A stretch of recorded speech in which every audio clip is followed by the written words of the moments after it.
环球大战线深入世界最前线，全球各地的观众朋友，大家好，我是叶思敏。今天节目我们的大主题会聚焦在美伊战事当中，伊朗打脸了川普。尤其呢是在它的石油部分已经赚翻了，但是在赚的多钱也不愿意买美国的大豆。另一方面，我们来看到在这一场美伊的和谈当中，美国副总统范斯在谈判的时候遭到冷落。现在说呢，北京的角色越来越重要了，在中东地区，它可以出手锚定中东吗？今天就这些议题会一起来做关心。先请观众朋友们记得在影片开始之前先帮我们按赞。那么留言区一样的，希望跟我互动的可以写下你在哪一个城市收看，我会亲自来做回复。看到热推荐，还有呢，在这个留言区也可以欢迎帮我们写下热推，来帮助我们的国际能见度。好，首先欢迎我们的在场嘉宾，前资深外交官介文吉介大使。思明好，各位朋友大家好。时事评论员王尚志尚志哥。思明好，观众朋友大家好。好，还有资深媒体人彭华干哥。主持人好，大家晚安。好，观众朋友，今天有关于美伊战事的3个火线话题，一样带观众朋友先来看到哦。第一个，等一下请来宾帮我们做解答。川普呢想要用黄豆跟对于伊朗的解冻资金来收割这个战后的红利，没有想到直接被伊朗打脸。他直接说了，他没有要买美国的黄豆，没有要买美国的大豆。到底现在主导权是在谁的手中呢？这是第一个问题。第二件事情，我们来看到的是，美国很得意啊，因为呢，他觉得在这场和谈当中结束之后呢，他这边说了。伊朗已经答应了，是说接下来 IAEA 是可以重新进入伊朗的核设施检查的，被视为是美方的重大突破。但是现在却被笑说，这不是战前就已经讲好可以这样子做的一个机制了吗？那再加上现在美国的民意还有原油的压力，这一场100日的美伊战争，美国是被打回了原点了吗？第三件事情，我们来看到美国现在忙着要稳住它的波斯湾的盟友，中国另一方面则是强化它跟伊朗的互动。中东权力是在重组还是已经换轴？也就是说，中美之间谁更有能力去掌握中东的话语权？今天就这些议题，我们会一起来做关心。好，我们要赶快来看到是川普直接被伊朗打脸吗？原本以为呢，美伊的这一场战争打完之后，美国他说他可以名利双收的。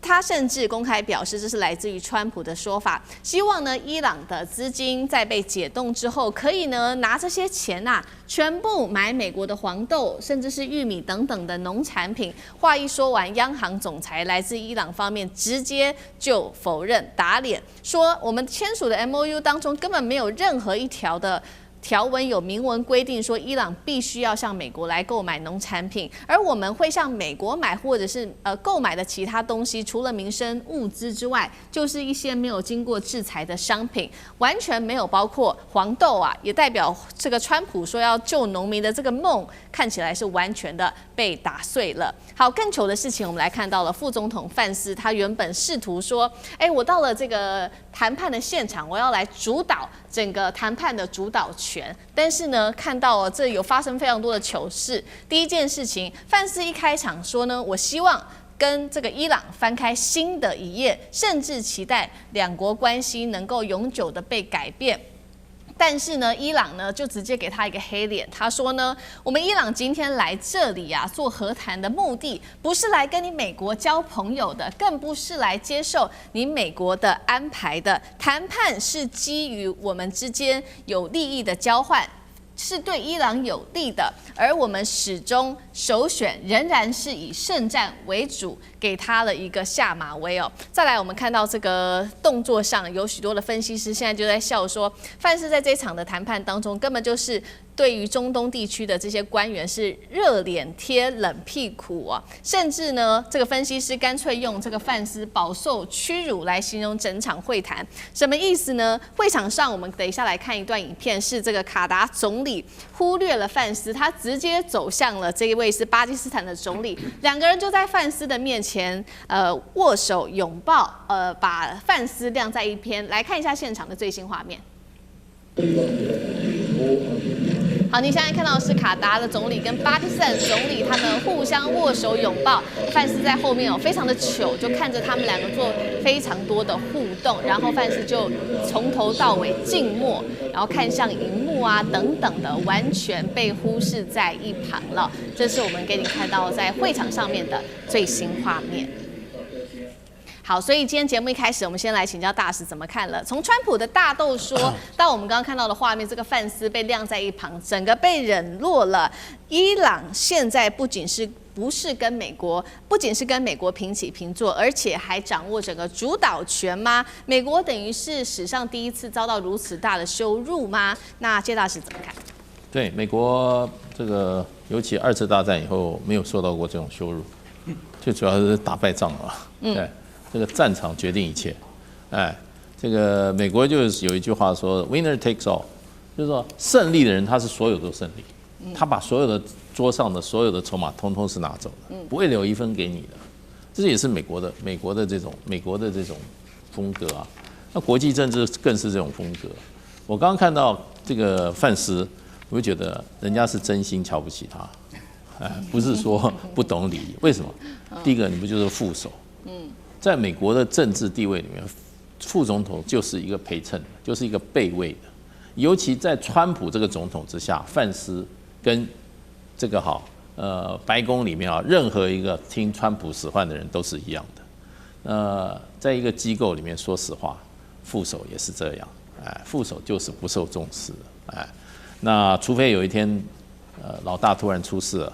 他接了班，那他就不一样。另外一个范斯，以这个美国的总统来讲的话，他没有什么让人家值得尊敬的地方，他也不过就是一个怎么样？他是家里面比较贫困，当兵打过仗啊，拿着这个军人的这个补助，上了哈佛大学，还耶鲁大学念了法学博士，念法学博士出来当律师，碰到有人赏识他，叫他做个基金管理人，也不1000多万美金。然后就出来，有人投资他，叫他出联邦参议员，就这样，这是什么资历啊？什么资历都不够。那而且在这种国际场合里面，事实上的话，你要有一点很现实的，有镜头在的时候，大家都要表演给谁看？都要表演给自己家里面的老板看，而且他国内的群众看。对，你要知道这个谈判者绝对不是用来讨好你的谈判对手的。谈判者是要对你的谈判对手把他视为什么视为要把他压榨到绝对他就是你的寇仇，要把你压榨到最后一滴油都把它压榨出来。那为什么呢？你的谈判者不会把你干掉，谈判者通常被后面的箭射死。后面的箭手，老板不满意啦，群众不满意啦，你这什么态度啊？去了还这种卑躬屈膝，还跟人家下跪，这是什么外交啊？对，跑去跟人家下跪，那回过头来不是你这个国家自己人就是说，你这是怎么谈判？你去投降嘛？所以他一定要强硬，所以人家到那个场合里面都是针对美国的，所以再加上我觉得范斯本来就不受待见，人家就觉得这家伙根本没有经验，搞不清楚状况，对，讲的话人家就说谁跟你顾全大计，谁跟你搞新意啊？我们现在这个事情先解决就好，然后伊朗来讲的话，我今天才知道为什么一个民族可以生存这个5000年，还能够屹立不摇，就是强悍，就是强悍。你再大的压力之下，他也没有下跪啊。伊朗在口头上从来没有对美国软过。你跟你讲好的那个黎巴嫩停火，对，你要去跟内塔尼亚胡讲，你管不住，管不住的话，那你就不要答应我。那现在管不住，那很简单，我就霍姆兹海峡继续封锁嘛，有怕你吗？你有核子弹，我也是这样；你没有核子弹，我也是这样。所以人家展现什么，就是强大的心理素质。那这个现在美国最缺的，美国是手上什么武器都没有就是缺一个胆，没有胆就没有任何的，没有人家不会尊敬你。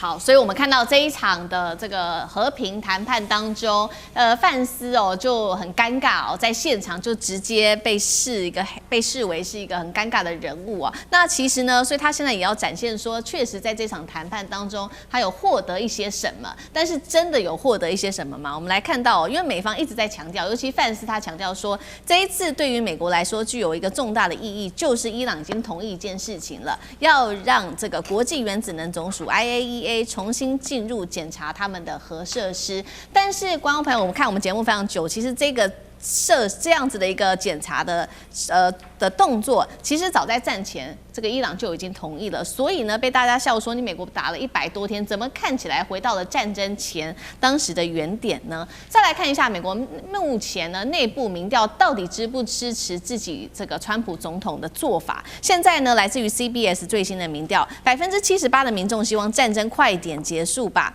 而且呢，2成是认为说，这一份临时协议是美国占上风，但是37%的民众是认为伊朗才是真正得利的人。好，现在让美国另外还有担心的事情，就是有关于石油的问题了。现在他们的石油储备呢降到了这个最新低点的一个水库，来到了1983年以来最低，尤其是库欣原油交割中心库存已经来到了警戒线，现在呢是从4000万桶直接腰斩剩下2003万桶。好，第一个是 IAEA 的问题，到底这个美国有没有得到些什么好处啊？第二个问题就是说有关于美国的石油储备问题了，会不会出事啊？尚志哥怎么看？好，首先 IAEA 这件事情，我想其实与其说真的是白打了，回到原点，倒不如说当时在美伊的这个谈判，在去年的时候。本来就是以这个来做基础，不是吗？所以它差别在哪里？差别就是美国被以色列骗了。因为当时其实要 IAEA 这是公认的一个对于处理伊朗这个浓缩铀的部分最好、最客观，没有任何争议。但是为什么后来美国态度变了，而且就打了？就是因为以色列告诉美国 ，IAEA 查不出什么，我们这边掌握的萨德组织掌握的情报里头是怎样，所以用这样子的方式去改变了川普的想法，所以这个是真正的最大的关键。但是为什么美国现在愿意接受这样子的状况，并不是说美国退让，或者说回到原点，这只是美国现在面对现实，因为现在事实上到底。伊朗的部分实质的浓缩铀到底如何，还是需要被具体掌握现况。其实到现在为止，伊朗没有讲，外界都不知道，中国、俄罗斯甚至也都不知道。所以这里头真正要掌握，还是得要有一个人，伊朗能够接受或一个机构进去好好仔细看。所以特别我们现在知道，他现在在这个纳坦兹、福尔道跟伊斯法罕。这里头有好几个地方，它可不是只有一处，所以这里是必须要一个结构或一个队伍的人手，才能够系统性的先掌握下来。那么掌握下来之后，再来看是怎么样呢？究竟是要就地稀释，或者是要运出海外？现在看起来，美国的态度很可能不会像先前在早先一开始认为要全部要运出去，全部要拿出去，有可能会就地稀释。因此，如果要就地稀释，真正的根本性的处理这个问题的话，那更需要原子能总署了 IAEA 来介入跟整个监督全部的过程。所以像 IAEA 这件事情，我们不是说风凉话，它变得很重要。也就是说，伊朗的浓缩铀现在要调查现况，未来要怎么处理，它变成非常非常关键了哈，来去谈判能够继续往下走。所以我觉得我们现在看到的部分是现在美国的部分状况，因为无论如何，在以色列先前说三道四讲一堆谎话，但是呢，对以色列内部的强硬派以及对伊朗最在意的。终究还是浓缩铀的问题，也就是说，浓缩铀如果终究还是可以解决的话，现在以色列觉得吃瘪跟美国关系不好，还是可能可以安抚以色列内部的这个强硬派。所以这个过程我们现在开始看到了，伊朗要展现他的谈判力。我们现在看到伊朗是很会打仗，现在我们要看伊朗是不是很会谈判，而且这样子就谈下去，美国方面如果浓缩铀处理好的话，我们现在知道有些争议，比如说包括要解冻它的这些钱，包括还有3000亿的涉及到要给伊朗钱，现在全世界也觉得这莫名其妙。如果伊朗解决浓缩铀题顺利的话，美国交换给一些具体的金钱资源的这个合理性，我认为才会层次更清楚。我觉得这个部分是核浓缩铀现在是眼前最重要的一步。好，就在美伊和谈的当下，我们也看到了，在这一次和谈，可以很明显看到伊朗出乎意料是非常非常的强悍的哦。那这一些在中东地区的这些波湾国家的这些盟友们也都看到了，现在也对于美国的信任度其实是大幅下滑的。尤其大家也在看说，是不是中国大陆在这边的势力正在悄悄的崛起当中。尤其我们要来看到，现在中方派出的是在22日呢，王毅去会见了伊朗的高层。那伊朗同一时间主动向中方通报了他们谈判的一个最新进度。那中方也表示愿意继续恢复中东和平，来发挥一些作用。美国方面现在呢，则是急着和这个波湾的盟友们，希望能够建立更紧密的关系。但是问题是有没有效，这个持续要做观察了。因为我们知道这些波湾的盟友们在这一次美伊的战争当中承受了非常多来自于伊朗的飞弹哦，那所以呢，现在也要看波湾盟友们的态度。美国这一次是派的是这个卢比欧前往阿联跟科威特跟巴林，试图稳住波湾的盟友，真的有用吗？干哥怎么看？好，你知道刚刚我们看到那个画面啊，那短短10几秒画面，那是谁？那个是那个穆罕默德，对不对？对，是卡达的总理，然后就没看到范斯就走过去，跟谁？跟巴基斯坦的总理夏利夫握手，对不对？然后那个范斯就在那边干笑，这个是一个画面。可是大家知道还有另外一个画面是什么？这个是四方会谈，美国、伊朗、卡达、巴基斯坦四方会谈。卡达跟巴基斯坦的作用是斡旋者，那是调解你们两边不要再吵了，对不对？可是你知道吗？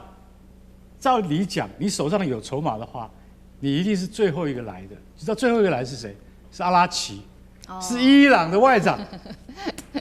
这四方会谈3个国家都来了，包括范斯站在最前面，就最后面进来叫做阿拉奇，就说怎样？我现在手上有筹码，我就最晚进来，怎么样？然后还有一个人讲的更凶的话，叫做穆吉塔巴，就是现在伊朗实际掌权者，他的代表说，他叫萨吉德嘛，萨德吉，他说，我们不是害怕，因为是我们对我们现在是首选，依然还是圣战，意思就是说，我们那个精神是不会变。也就是说，如果说谈判破裂的话，我们也不怕。那最后还是回到圣战的本质上面。所以你就觉得说，阿拉奇这次进来，然后是最后一个进来，然后阿拉奇进来也一样没有跟范斯握手，也一样跑去找夏利夫，又跟夏利夫握手。